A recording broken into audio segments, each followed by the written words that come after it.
Well, welcome back to another edition of GSA Does That. We are the podcast that uncovers the stories behind the federal agency delivering effective and efficient government. I'm your host, Rob Trubia, and in today's episode, we're talking about doing business with the federal government. How would you like to know, in plain language, the ins and outs to getting started and doing business with us, GSA? In this episode, we're talking specifically about the multiple award schedule and why getting on this schedule unlocks a host of opportunities for your business. If there was ever a person you'd want to listen to about how to get started in the process and make it as painless and efficient as possible, it would be the director of the multiple award schedule program, and we've got him today, Mr. Jack Tekus. Jack's not only an expert in government procurement, but he's also very good at explaining to anyone in very simple terms how it all works. He's very honest and clear about what your expectations should be. Jack's enthusiastic, but realistic. So in my opinion, there's no one better to have as a guest for this episode. You don't need a notebook or a pen, just your ears. I'm very confident by the end of this podcast, you're going to have a big picture idea of how this all works, and if your company might be a good fit. The federal government needs outstanding products and the best services, and we need them at a fair price. And to help you get started doing business with us, be sure to join our annual 3-day virtual conference called FAST, where our subject matter experts talk about some of acquisition's hottest topics and just how to work through some of the most common challenges faced by the federal acquisition workforce. It's free and online from 1 to 4:30 p.m. Eastern, May 14th through the 16th. And if you miss any part of the conference, don't worry, we're recording the entire conference, so you won't miss a thing. Visit gsa.gov/fast to register and learn more. So thank you for joining us, and please don't forget to subscribe. For more information about this episode and others, visit us online at gsa.gov/podcast. All right, let's talk business. Welcome to the podcast, Jack. We appreciate you taking the time to be with us today. Hey, before we get started, tell me who you hope is listening to this podcast we've titled, Let's Do Business. Thanks, Rob. Happy to be here. Happy to always talk about mass in general. I hope we have everybody, right? Who should be listening? Everybody. So if you are interested in the multiple award program, I got something for you. If you're already a contract holder, I hope you learned something today. If you're a government buyer that needs to buy stuff, I have stuff for you. And again, maybe you're just a regular American taxpayer that wandered into this crazy procurement podcast. I got stuff for you too. So really, I got a little bit for everybody, and I hope it's at a level that is accessible to anybody that stumbled upon this one. That is great to hear. Now that we know who you hope is listening to us, tell us who they're listening to. Can you share a little bit about yourself and maybe how you arrived at your current position at GSA?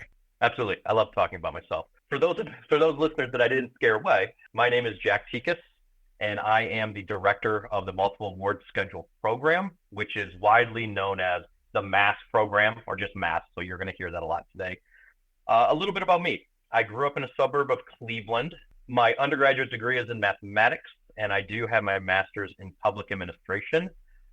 When I am not knee-deep in government procurement, my wife and we enjoy rescuing bulldogs. Regarding GSA, I started way back in 2004 as an industrial operations analyst. And in a nutshell, that program's responsible for monitoring post-award contract compliance. So if I have any contract holders listening out there and they've been visited by an IOA, which is what they go by, and you walk through compliance, we walk through helping them marketing, all that kind of good stuff. That's where I started my career. Spent 14 years in various positions, leadership positions there in the IOA program. Started with the MASS program management office a few years ago, which eventually led me to where I am today as the MASS program director. So, Jackie, you and I committed up front to avoiding acronyms and government speak. So all our listeners should have no problem following along, no matter what their experience level is. So we're going to do our very best with that. So maybe you could just start us off. Can you give us a simple explanation describing the different ways the federal government does business with private companies? Absolutely. And doing that without the use of acronyms, I mean, it's really like with one arm tied behind my back, but I'll do my best. And if I say anything, I'll try to define it first. So companies can do business with the government in a whole bunch of different ways. So there's something we call open market. So if federal customer has a need, they can put out an RFQ and go buy things, services, products, that kind of stuff. You also, just to make the whole procurement world easier, both for our customers and the contract holders, you have these pre-established contracts so that if I am a federal buyer, I don't have to do all the legwork, right? Because there's a lot. There's something called the Federal Acquisition Regulations, and you're going to hear FAR all around this because that's what governs, right, federal procurement. So they have to make sure they're in compliance with those regulations. So that's kind of where any pre-awarded contract sits, is we've done some of that legwork for you. So in mass, if you're a federal buyer, you can come to mass. We don't include all things. We don't do bombs or bullets, right? So we tend to hover around commercial goods and services. But if you have a need, office products, for example, you can go through one of our many office product mass contractors, and the pricing is pre-negotiated, terms and conditions are pre-negotiated. So the competition requirements are lessened. They're not zero, but they're lessened. And as a federal buyer, you can spend your time completing your missions, right? I need to get these goods. You can go purchase with minimum requirements because a lot of that legwork is done for you. And there's many different types of contracts because there's different types of buying out there. Mass is one of them. GSA has multiple types of different contracts, and then even other agencies establish their own contracts. So there's many, many, many different ways the government buys through industry. And your program and the focus of this podcast is the multiple award schedule. And like you said, the acronym is MASS, multiple award schedule. So it sounds like the multiple award schedule is about efficiency, about making it more efficient for the agency to be able to make purchases. Do I have that correct? Oh, yeah. Yeah, definitely. Efficiency is definitely one of our keys. Again, the FAR, I apologize if I segregate anybody, but it's a big book. There's a lot of things in there. So what we've done is when you buy through mass, when a customer buys through mass, they are FAR compliant. You don't need to worry about all those pieces because, like I said, pricing's already been negotiated. Your delivery terms are already negotiated. And again, we have multiple contractors in every category. So, we may have 100 different contract holders that supply office products. So you get to then within that pool, do your due diligence, look at your, the different offers. Maybe some offer lower pricing, maybe some have better delivery terms. So you still have options as a buyer, right, to kind of do your research. But all of those contractors that we have listed are FAR compliant, right? We've done that part. So that's where that efficiency is, so that the legwork isn't there, so that contracting officer, for example, from DoD can go in, do their minimal effort to make sure they're getting what they need at a negotiated price with the right delivery terms, and then they can go about their day doing other more complex buys. One of our goals is making those commercial buys as efficient, as simple as possible, so that when it's complex, you can spend more time over there where you really have to start digging into your due diligence. Well, I'm curious, what would be one of the most expensive items that you could get on the multiple award schedule? How high does it go? Here's kind of the cool thing with MASS. We'll just call it MASS from here on out, right? So that's the program. We have at any given time 14,000 MASS contractors. So when I say we have contractors, we have some contractors. I know one of the more recent things we're getting into is like when you talk like IT services, right? Some of those can get exponentially expensive, right? When you talk about just buying, and again, this concept of buying a pen versus buying capacity on, like a server, right? Or capacity in a cloud system, right? So again, just because I say our aim is to make things simpler, more efficient, it doesn't mean the products and services are always simple. But again, us trying to take some of that guesswork out and package it in a way that is more efficient than if you had to start the procurement from ground zero, right? But yeah, those services, when I was in IOA, we do, we have certain types of vehicles and trailers. Those could easily get $40,000, $50,000, $60,000, right, per vehicle. So yeah, it's not all just office pens. That being said, you could buy $60,000 of Sharpies if you wanted to. So it really, the flexibility of who's coming in to buy from us and then having all of those goods and services available. We really have a very wide, impressive spread of available products. Is it only products or is it also products and services? Products and services. Okay. I believe, and again, I'm not quite that old, GSA really started in its roots was very commodity driven, right? So think like back in the day, and back in the day, paper, pens, cleaning supplies, right? And we still do those today. But yeah, no, like as the market, right? So as the market shifts to now environmental services and IT services and, database engineers. So GSA, the mass programs really evolved to meet what the government is buying. And we do that every day. So those individuals at the top level of our categories, that's part of their job is, all right, what do we currently have offering through our contractors? And what's that next thing? What are those next services or products that the government's going to need to fulfill their missions? And we got to make sure we have it on our contract before they need it, right? So we're always trying to stay one step ahead of the buying curve so that we have what those customers want and need. Interesting. So it's really, in the simplest form, it sounds like it's a pre-approval process. These are products and services that have been pre-approved by GSA. So government agencies, when they need that product or they need that service, boom, they can get it pretty quickly, pretty efficiently, and at a price that's been negotiated and that is very fair to the government. Absolutely. Pre-negotiated is the word I would use. That word shows up a lot in the FAR, but yeah, all terms and conditions are set. And then interestingly enough, I mean, I mentioned earlier that IOA program that does compliance. So built into our program is we have these, compliance reviews with our contractor base to make sure they're complying with those terms and conditions, right? So it's just a little bit more. So not only are we pre-negotiating, you should be getting everything on the up and up. And if not, we have a group that comes in, works with our contractors to make sure that's truly what's happening, educating, helping them. Because again, a successful contractor is a successful buyer. And that's really kind of where we have our value is creating and maintaining that ecosystem. The businesses that are pre-approved, what kind of wickets do they have to jump through? And really, what type, can you be a sole proprietorship and be on a multiple award schedule? Do you have to have a certain amount of employees? What's the criteria, Jack? That's a really good question. I get that one a lot when I do speaking events, because there's a lot of interest. I mean, there's a lot of money that goes through the government, and I don't blame any business that doesn't think to itself, how do I get a piece of that, right? Like, how do I get in there? That could be a whole nother revenue stream.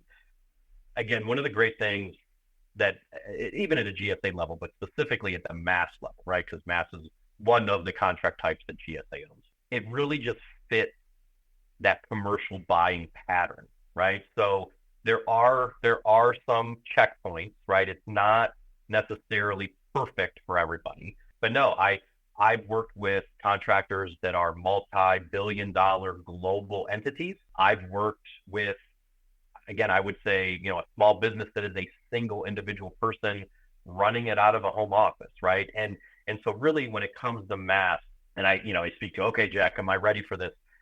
I'm going to plug this and I'll talk about it later. But on the GSA website, so just gsa.gov, if you type in, schedule, we have multiple things that, someone interested in the contract can go take a look at.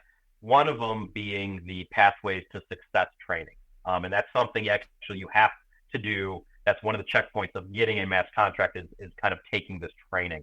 And in that training, it talks about like, how do I know if my company is right for this? So I'm going to list them off because these are in there. And again, this will answer a lot of questions out there. So again, the biggest thing is you got to know your product, right? So regardless if you're big, small, you have a, socioeconomic designation or not, it really is, that almost doesn't matter, right? It really comes down to this, right? Are you selling things that the government is looking to buy? There are some products that just the government does not purchase. And if that's the only thing you sell, so if that widget isn't something that the government buys, you could probably still get a mass contract. It won't be very successful. It'll be frustrating because now you have this thing to sell through, but nobody's buying, right? So that's something where I love my program, love it to death. I've been here almost 20 years. It is not the perfect fit for everybody. So, do that market research. Are federal, state, local governments buying the types of products or services that you sell? That to me is you got to look in the mirror and answer that question open and honestly.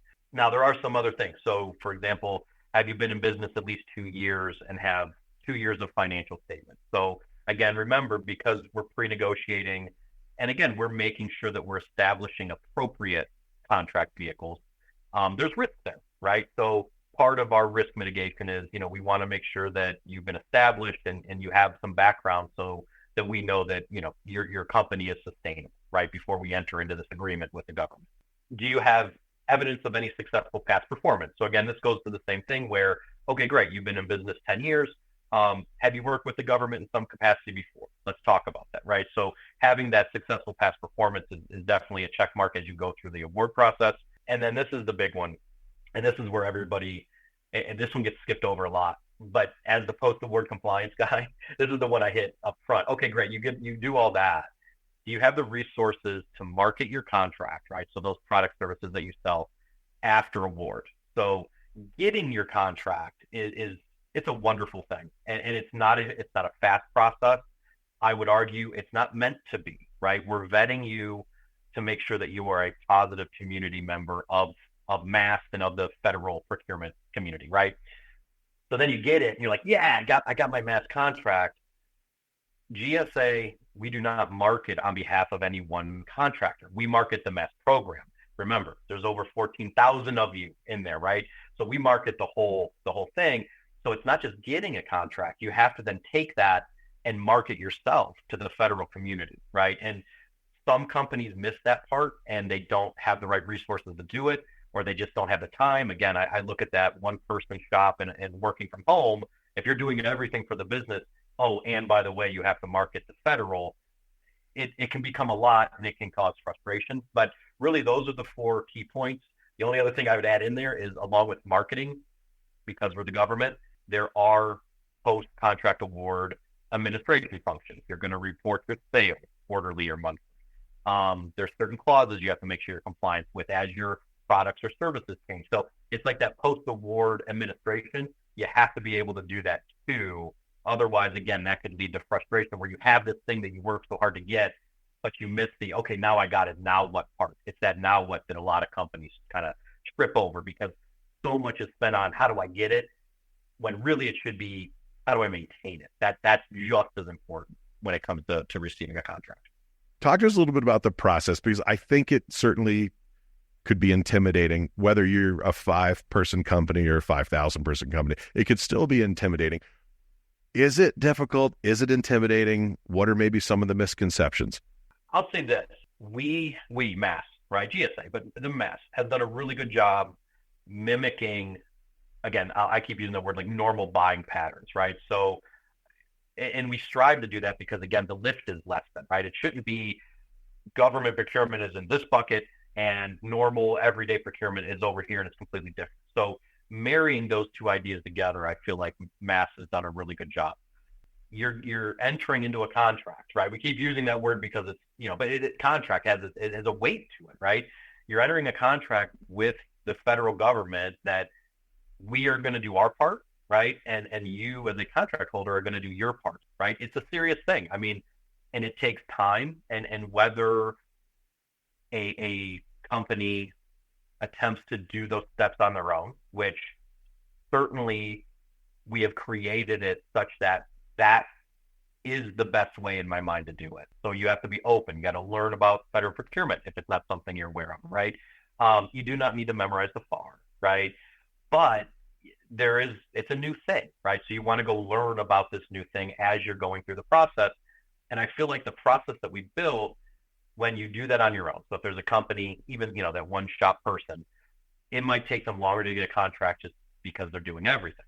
But what they're learning through that process is their responsibilities, right? Why is my pricing at this, right? What does ceiling rate mean? Why are my delivery terms what they are? Because they've negotiated them. They're sitting at the table learning, asking questions with their GSA contracting officer who, does owns the contract on method.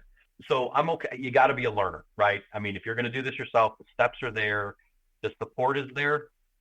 Again, I'm a huge process improvement guy. And this is something we look at every year is how can not make the process easier. I feel like that's the wrong way to explain it. More accessible, right? So is it worded in a way that anybody, even if you don't do government procurement, maybe don't do procurement at all, right? You can come in and read it and understand it because it's in plain language. And are the steps clear so that there might be a month between step 1 and step 2. So it's not you and you haven't done anything wrong. This is normal, right? So to me, it's almost like that, the pizza tracker idea, right? Like I feel like when there's frustration, it's because the individual is not sure where they're at in the process.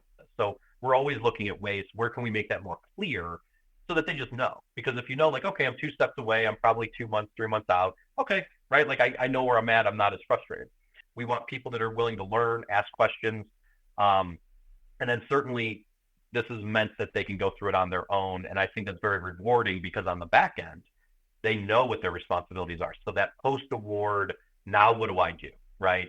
A lot of that, not that it's easy, but it's known because you went through the process. Oh, I know I have to report my sales every quarter because we talked about this during the negotiations before I had my contract. Certainly, there are consultants out there that are willing to help through that process. And again, there's all levels of help, right?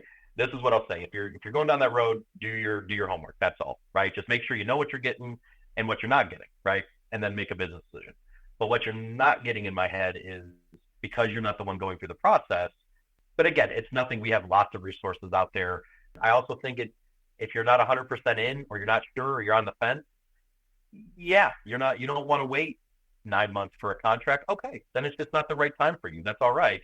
If you know you have a product or service that is, you want to be a, contract holder, sell to the government, those people are going to stick with the process and be engaged. And I think there's, the outcome of that is very positive, right? Because you got the blood, sweat, and tears. You know what you have to do. Now it's like, yeah, go sell. Like, we market program. We have, people that can talk with you what marketing means. We have all these different resources, because if you're successful, we're successful, the government buyer is successful. And that's really kind of what we're striving for. You explain that really well, and it's very helpful to understand. That's the kind of stuff that I don't think people are going to read, to understand that going through the process yourself really can give you a leg up, especially on the back end of that when you start to market. Because when I was doing my research for this podcast, I was really very surprised. If you're a company going through the process and you're curious, maybe you have a question about the process, or you're in the process, you want to know where's your application at, so to speak. Can you do something really old-fashioned? Can you pick up the phone? Can you talk to a human at GSA and say, where's this at? I need help. I've got questions. Or is that just not realistic? So yes. So thankfully, yes. One, we have a group that is called, and again, sorry for the acronym, but I'll explain it. It's the National Customer Service Center, NCSC. You have multiple layers of individuals there that are really good at kind of answering like those tier 1, tier 2 questions, right? What they're also really good at is, if it's something they can't address, getting you connected to the right point of contact. So that very well could be a specific contracting officer in one of our categories, right? The other really good one is one of the inboxes that I maintain, which is the MAS PMO, Program Management Office, at GSA.gov. That's kind of like the easiest entry into MAS. So it could be, where's my award at? It could be, I'm not sure that you guys would let me sell this product. Like anything like that can be sent to that mailbox, masspmo at gsa.gov. And again, I don't claim to have all the answers. I have a staff that has many, but if not, really our big part is connecting that individual with the right subject matter expert that can answer those questions. Because again, I want you on contract. If it's something that we need, I want to facilitate that transaction to get you where you need to be so that everybody's. Yeah, I think it's important for people to understand, for companies to understand, we want you on the multiple award schedule. We need your product. We need your services. We want to make that available to our agencies. And that's really the mission of your entire team.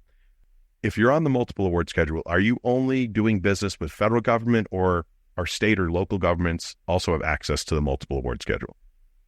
Yes. No, actually, there are certain situations. So let me take a step back. So historically, yes, we talked federal customers, right? And there's individual agencies that have the authority to purchase through the MAS program. That being said, there are unique situations to where state and local and tribal entities can also purchase through MAS. And I feel like that's another one of those areas where insiders know, right? That's the thing. But I know at least once or twice a year, I'll be on a call where it's like, our state, local, just, those sales seem to be low. Like, are we getting out there? Do people know that this is an option? And so, yes, like all that can happen. And one of them is just, so for example, if there is an upcoming natural disaster, right? So say we know a hurricane is, coming or, going to hit somewhere. When the president says, okay, there's, this is official, we have a national disaster, that opens up state and local to purchase items in response to that national disaster. Now, again, it's a very specific thing, so it's not all the time.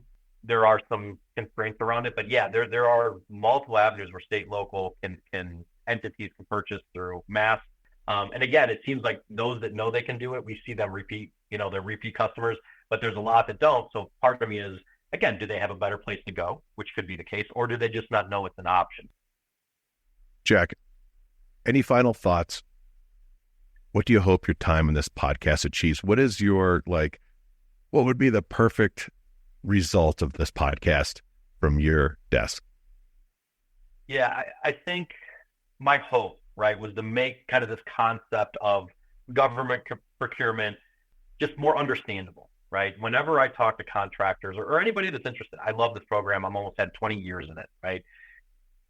It's a fit for some, and it's not for others. So just kind of unlocking that open and honest conversation of what is math, what does success look like? What does it not look like? And again, if I'm lucky, listeners will be able to take some little nuggets of knowledge from this and then, just be able to make more informed decisions when it comes to the relationship between their businesses and the mass program. It's a cool program because, the taxpayer wins because the government's paying less for the product or service they need, and they're getting a great product, they're getting a great service, and then it's great for business, it's great for the economy in America. Just sounds like, you get on the schedule, then maybe with some marketing and some work and some patience, business can really start to flow, and it really can be a very good thing for your company, a real shot in the arm, to say the least. Yeah, and we didn't even broach this topic, and it's probably a topic all in itself, but supporting small businesses, right? So, whether you're a hub zone company or you're, a small woman-owned company, again, getting those types of individuals and companies on contract. I'm a math guy, right? I told you I had a math degree, so I did kind of want to, before we're off today. So small businesses, right? 58% of our small businesses reported sales in FY23, right? And again, you remember we have 14,000 contractors, so 58% of the subset of small business is a huge number. What does that look like? That was $16.4 billion with a B dollars that went to small businesses, right? Now, I didn't break it out by the different socioeconomic, but to me, that's huge, right? In totality, our contractors with everybody, so 60% of our contractor base reported sales. And again, in FY23, that was $47.7 billion with a B dollars. So there are taxpayers' dollars being used, and that's just math. That is mass contract, right? So the money is there, and now it's my job to make sure we have an environment where we have the right contractors, the right products, the right services, so that our agency buyers can be successful. We're supporting small business, and it's a really, really awesome ecosystem to just maintain. And again, it's never static, right? Because tomorrow there'll be some new service that we got to make sure, or some new product that we know is going to be bought 6 months down the road. And it's like, okay, how do we get that, right? How do we get that product or service on our contract so that we're a step ahead of our buyers, so we have it before they even know they need it? Well, Jack, if I get this, then you've done a great job, because I think I get it. So thank you. It's really, you've made it really simple. You've explained it really well. It's really very cool, and I get it. And I've been in the government a long time, so thank you. This is pretty cool. And there you have it, folks. Everything you need to know to start the process of doing business with the federal government. Jack, thanks so much for taking the time to explain all of this so well.